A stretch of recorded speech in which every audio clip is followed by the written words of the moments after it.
बच्चों, आइए हम लोग कक्षा 6 के पाठ्य पुस्तक में शामिल पंडित सोहनलाल द्विवेदी द्वारा लिखे हुए कविता नवयुग का विहान का काव्य पाठ करें। कविवर सोहनलाल द्विवेदी उत्तर प्रदेश के फतेहपुर जिले के बिंदकी गांव के रहवासी हैं। अपनी शिक्षा के पश्चात इन्होंने निष्काम भाव से साहित्यिक रचना की। इनकी प्रमुख कृतियाँ भैरवी, पूजा गीत, विषपान और जय गांधी हैं। इनके आदर्श हमारे राष्ट्रपिता महात्मा गांधी हैं। इनकी एक प्रसिद्ध बाल संग्रह दूध बतासा है।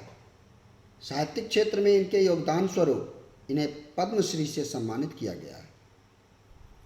आपके पाठ्य पुस्तक में शामिल रचना नवयुग का विहान एक ईश्वर, एक धरा, एक संतान के भाव को प्रदर्शित करती है। यह भारतीय दर्शन के प्रमुख विचार वसुधैव कुटुंबकम को संपुष्ट करती है। जिस तरह से वर्तमान में पूरा विश्व अलग अलग देश, जाति, धर्म, ऊंच नीच के समुदायों में बटा हुआ है, जिसके कारण हर एक में अपने को श्रेष्ठ प्रदर्शित करने का होड़ सा मचा हुआ है और जिसके कारण विगत घटनाएं होती आ रही हैं। इन सब घटनाओं से दुखी होकर शायद पंडित सोहनलाल द्विवेदी ने इस काव्य की रचना की। उनका मानना था कि जब ईश्वर एक है, धरा एक है, तो सब हम लोग मिलकर प्रेम पूर्वक क्यों नहीं रह सकते हैं। इस कविता से कवि ने इसी बात को समझाने का प्रयास किया है। आइए कविता पाठ करते हैं। गाएंगे सब मिलकर नई तान, हम सब समान, हम सब समान। हिल मिलकर साथ रहेंगे हम, दुख सुख सब साथ सहेंगे हम।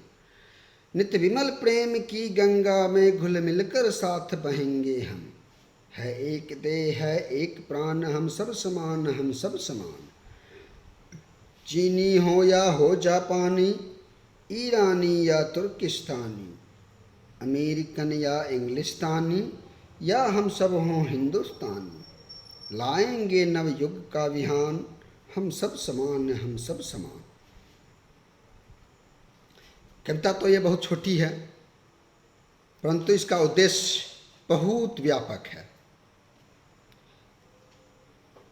अभी के परिप्रेक्ष्य में तो शायद यह कपोल कल्पना ही है, परंतु कवि ने यह बहुत ही सुंदर कल्पना की है कि हम सब प्राणी एक साथ मिलकर एक समान रहें। न कोई बड़ा हो, न कोई छोटा हो, न धर्म का बंधन हो, न जाति का बंधन हो, न धन का बंधन हो, न कोई अमीर गरीब की खाई हो,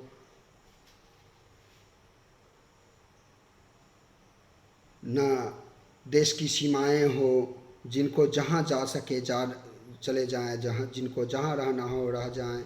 न भाषा का बंधन हो। इस तरह से कवि ने अपनी कल्पना में पूरी दुनिया को एक माना है। किसी भी प्रकार की बाधाएं उन्हें अस्वीकार्य हैं। उनका सिर्फ एक ही संदेश है कि यदि हम एक ही ईश्वर की संतान हैं, ये धरा भी एक है जहाँ हम रहते हैं, यह आसमान भी एक है जहाँ से सूर्य हमें प्राण स्रोत ऊर्जा देता है, तो फिर हम अलग अलग क्यों बटे हुए हैं। यह विचार निश्चय ही अनुकरणीय है और हम सबों को कम से कम मिलजुल कर रहने का प्रयास अवश्य ही करना चाहिए, जिससे कि समाज में वैमनस्यता घटे। जब समाज में वैमनस्यता घटेगी तो अच्छे समाज का निर्माण होगा और अच्छा समाज ही अच्छे देश का निर्माण करता है।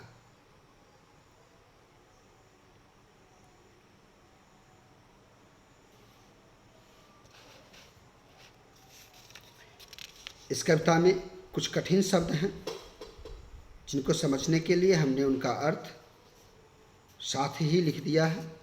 आप इस वीडियो के माध्यम से इस कविता का अर्थ भी समझ सकते हैं। साथ ही इस कविता को कम से कम 2 बार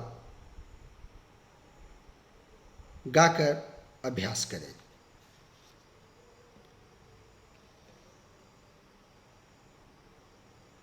कविता के न समझने की स्थिति में आपको जो भी परेशानी होगी, नीचे वीडियो देखने के बाद कमेंट में लिख देंगे। हम आपकी परेशानियों के उत्तर को अगले वीडियो में शामिल करेंगे।